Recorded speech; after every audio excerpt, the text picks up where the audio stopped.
Para descubrir lo que Pitágoras quería decir, he venido al Jardín Botánico de Waterperry, en el Oxfordshire. Oh, muchas gracias. Pero ahora necesito un matemático. Oh, yo soy matemático. Oh, mira qué suerte. Pero si quieres saber algo sobre Pitágoras, la música y las matemáticas, vamos a necesitar algunos tiestos de diferentes tamaños. Ay, ay, ay. Oh, perfecto.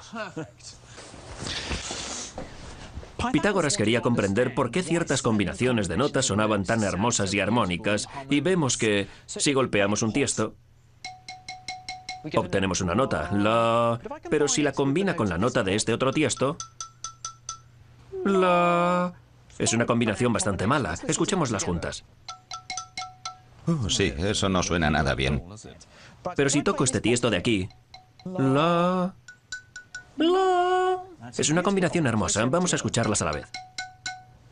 ¿Pero por qué es una combinación tan hermosa? La respuesta es por la matemática. Los pesos de cada uno de estos tiestos mantienen una relación perfecta de 1 a 2.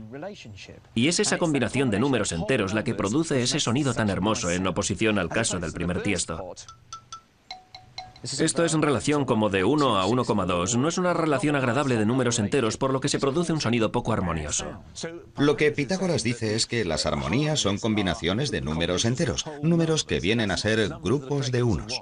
Pitágoras advirtió que estos números enteros eran la razón por la cual las cosas sonaban de manera tan hermosa, y eso le entusiasmó tanto que pensó que realmente la matemática era la base de todo, que podría explicar la armonía musical y el cosmos, y de ahí acuñó la frase «la música de las esferas».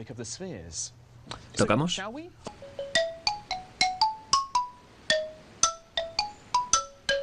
Si la belleza de la música se basaba en números enteros, Pitágoras pensó que lo mismo sucedería con todo lo demás.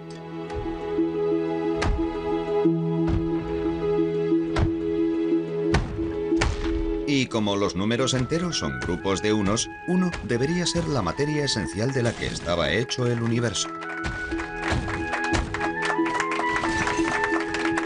El uno nunca había sido tan admirado. Pero en última instancia, todo el sistema de creencias de Pitágoras estaba condenado al fracaso. E irónicamente, fue el triángulo que lo hizo famoso el que probaría su error.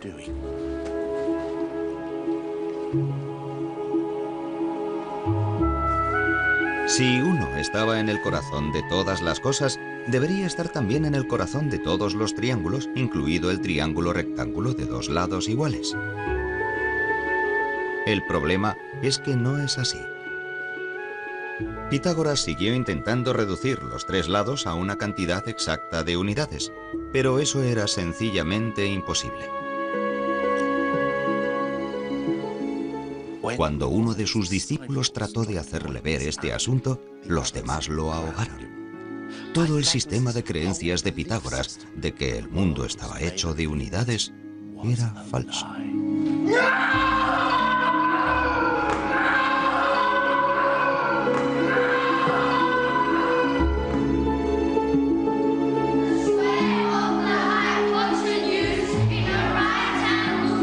Pobre Pitágoras, que fue derrotado por su propia y más querida forma geométrica. El uno, sin embargo, estaba a punto de embarcarse en una nueva aventura. Solo que antes tendría que hacerse algo menos real.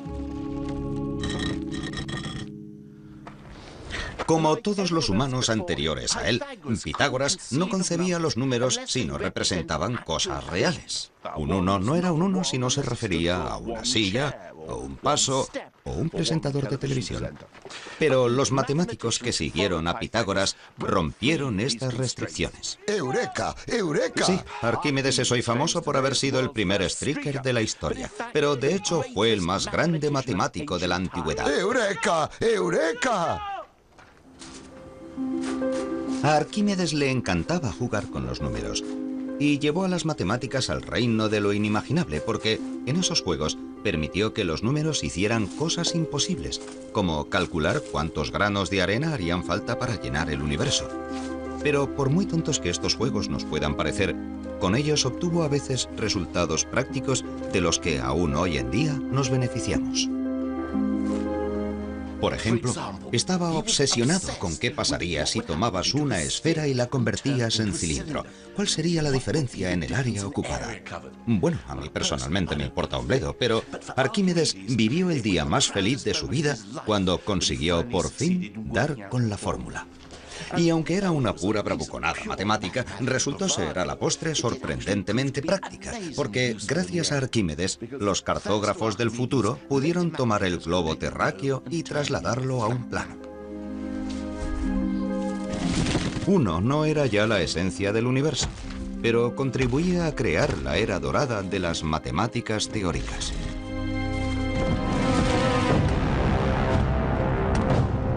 Pero una nueva fuerza se estaba extendiendo por el mundo, y uno estaba a punto de ser dominado por un pueblo que tenía obsesiones muy diferentes.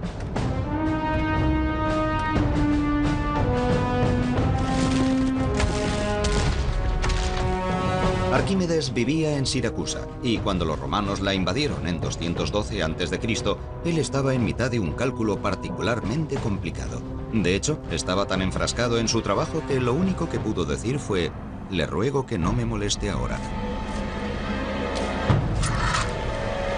Tal vez no fue una actitud muy inteligente.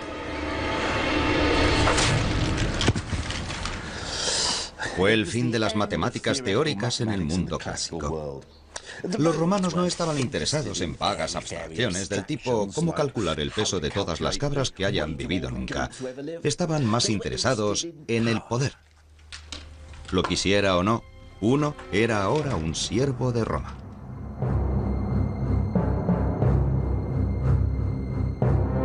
Debía abandonar el vertiginoso mundo de las matemáticas abstractas y centrarse en preocupaciones más prácticas.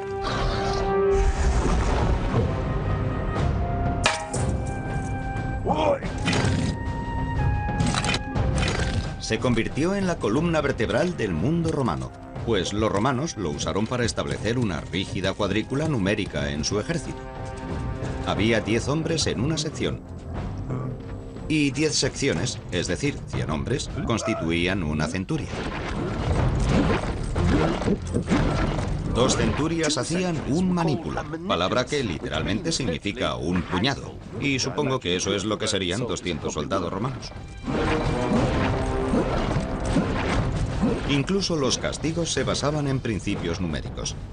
Si una legión sufría una derrota humillante, toda la legión era diezmada, es decir, se mataba a 1 de cada 10 hombres, independientemente de cuáles hubieran sido las responsabilidades de cada uno.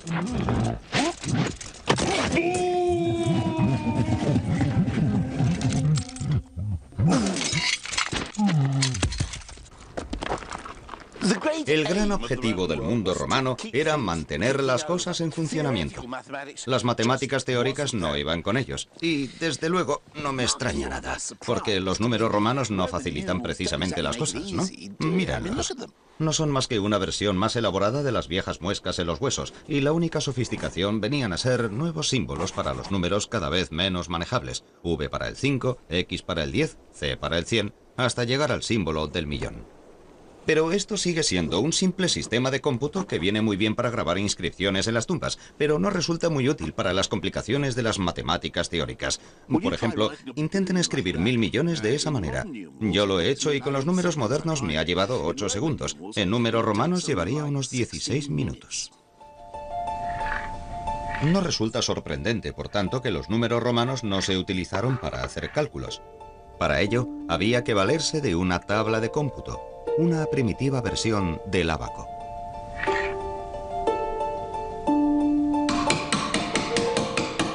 Los propios números solo se usaban para registrar los resultados. Tal vez no sea casualidad que, a diferencia de los griegos, hoy en día no se recuerde ni un solo matemático romano.